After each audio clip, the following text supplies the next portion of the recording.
Kemudian di sini dikatakan terkait hutang haram bersedekah. Jadi ada beberapa hal yang perlu diperhatikan di sini. Termasuk juga diantaranya adalah hutang ini ada yang namanya al-hulul ya. Ada yang namanya al-hulul, yaitu waktu jatuh tempo. Hutang jatuh tempo dan belum jatuh tempo. Termasuk orang yang misalkan nih, mohon maaf, beli daster ya ibu-ibu ya, ada yang bayar 3 kali, itu kan berarti bayarnya misalkan tiap ahad, ini ahad pertama, berarti kan masih 2 kali lagi ya, berarti kan yang 2 itu belum jatuh tempo, sedangkan yang ahad ini jatuh tempo, misalkan ahad kemarin ahad pertama, ahad besok ahad kedua, berarti yang pertama sudah jatuh tempo, yang kedua belum, yang ketiga belum. Nah itu jadi atau lebih mudahnya lagi, jatuh tempo itu adalah tanggal pembayaran. Misalkan saya punya hutang kepada misalkan fulan, misalkan sebesar 10 juta, dan di dalam situ hitam putihnya nanti saya akan bayar tanggal misalkan 1 Jumadil awal, ya kan, misalkan di situ. Nah sebelum tanggal itu berarti belum jatuh tempo, setelah tanggal itu berarti jatuh tempo. Nah semacam itu. Nah orang yang hutangnya sudah jatuh tempo, dia harus berupaya mengembalikan itu dulu. Maka ketika dia akan misalkan wakaf tanah, atau dia akan membangun gedung untuk anak yatim misalkan, maka hutang yang jatuh tempo itu harus dibayar dulu. Nah kalau hutang yang belum jatuh tempo bagaimana? Berarti boleh dong wakaf tanah. Ya dilihat, kalau ternyata setelah wakaf tanah dia nggak punya harta, nanti hutangnya jatuh tempo gimana? Nggak bisa dibayar juga. Maka di situ ada perimbangannya.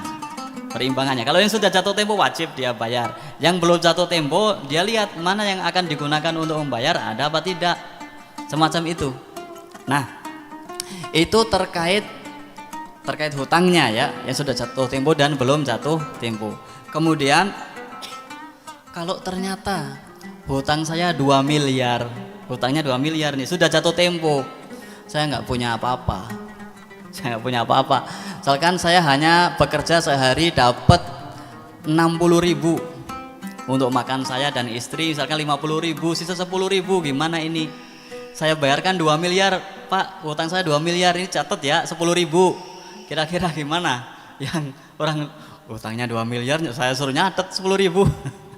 Semacam itu. Nah dari situ maka dilihat juga perkiraan keridoan ya, tidak harus misalkan zon, mengira bahwa yang punya hak pada kita itu ridho apa tidak ketika kitanya ternyata malah sedekah.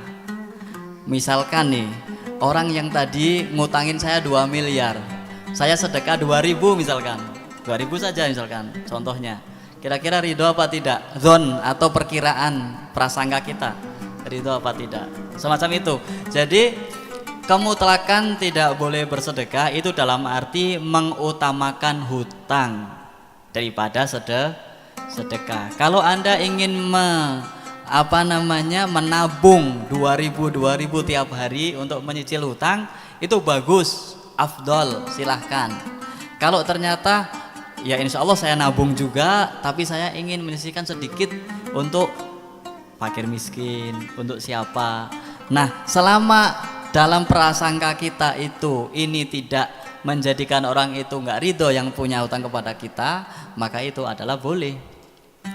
Kalau seperti itu, aduh kasihan sekali ini orang punya hutang ini. Misalkan dia punya uang 500 saja nih mau ngasih, aduh nanti haram, gimana ini? Semacam itu. Jadi tadi dilihat hutangnya jatuh tempo atau belum.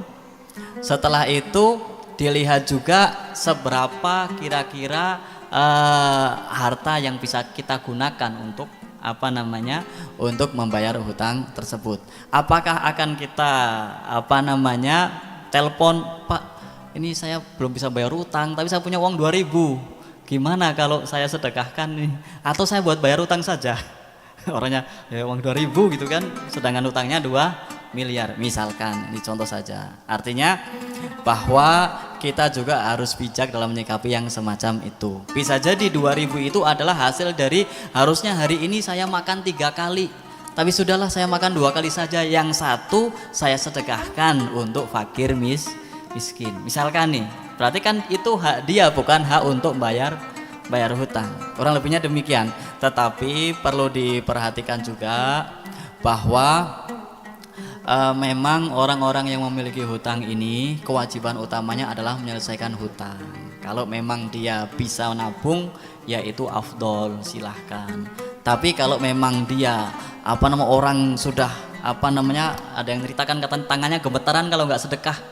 Tangannya gemetaran kalau nggak sedekah, itu bagaimana? Atau dia orangnya memang sering masak nasi untuk tetangga-tetangga, tapi dia masih rumah belum lunas, masih kurang 1,5 M lagi, misalkan mobil belum lunas, masih kurang 400 juta lagi, tapi saya sering ngasih makan tetangga-tetangga, masa haram juga?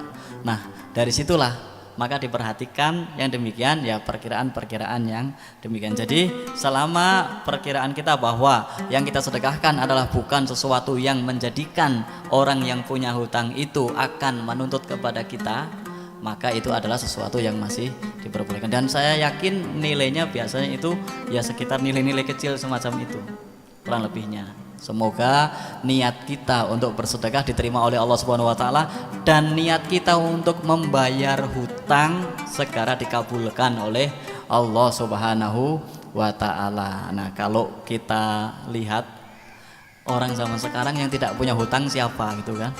Hampir semua orang punya hutang, ya kecuali orang-orang tertentu saja. Karena motornya hutang, rumahnya hutang, hutang. Bahkan yang katanya mohon maaf orang kaya raya mobilnya 5, itu yang 2 belum lunas, ya kan? Perusahaannya itu nilainya 2 triliun, tapi yang 1 triliun itu adalah obligasi hutang juga, yang 1 triliun adalah obligasi hutang juga kan, sama saja. Nah, kurang lebihnya demikian. Maka masa kemampuan dia untuk membayar, kemampuan dia untuk menyelesaikan hutang itu juga harus diperhatikan. Kalau orang punya hutang 10.000, dia punya uang 1 miliar, dia boleh sedekah 10 juta apa tidak? Saya pikir pasti boleh, karena dia hutangnya cuma 10.000, pasti bisa bayar lah. Masa sedekah tidak bisa bayar? Baik, kurang lebihnya demikian. Jadi diperhatikan dalam segala sisi, tidak kita langsung secara umum. Memang secara umum adalah tadi bahwa orang yang berhutang wajib membayar hutang terlebih dahulu, dan wajib mendahulukan hutang daripada sedekah. Wallahu a'lam bishawab.